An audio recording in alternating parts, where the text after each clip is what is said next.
By the time we get to 1680, there was a tremendous amount of communication that was taking place between the Hopi people and the Hopi villages and the Pueblo communities in New Mexico.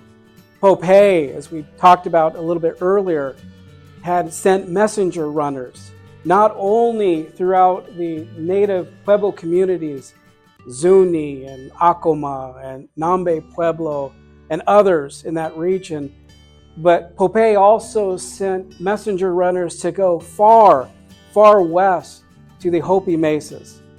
The Hopi have always had this a strong relationship with the Pueblos, especially with the Zunis, and they had agreed, and they had made that very known that they would participate in this rebellion. They would participate in this revolt. And once the Hopi realized that the start of the revolt, the restart of the resistance was taking place, they immediately went to specific villages, located the Catholic priest that was overseeing the church, the mission within that village, took that priest and forced him over a cliff. This is a depiction of Neil David Sr.'s. Neil David's a Hopi Tewa. He published a book, he's an illustrator, but he published a book called My Hopi World. It's probably one of my favorite books on the Hopi because I love the illustrations. I just love the illustrations. A number of these illustrations are quite humorous. Of course, this one is not. This depicts what took place at Arribi when the Hopi had taken a hold of one of the Catholic priests, and as part of their resistance, as part of their role in the Pueblo Revolt, threw the priest over the edge of the mesa.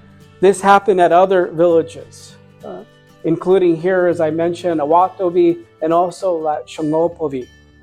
So this is a form of resistance.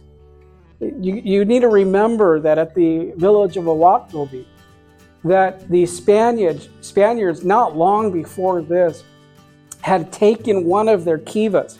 And if you recall that the kivas are these ceremonial chambers, these ceremonial rooms within at the villages. They had taken one of the kivas, they had poured sand and filled it completely to the top with sand, and then on top of that kiva site, they built a Catholic church. The symbolism that had for the Hopi people was extremely powerful, and I would also argue was just extremely meaningful. That this colonial power was here, and that in part it was intending to eradicate the Hopi. And of course, this didn't just take place at Hopi. This was taking place among the Pueblos as well, to eradicate the Hopi of their religion, of their tradition, and replace it with Roman Catholicism. There is this idea, I think, certainly among the Hopi, but then also other native communities.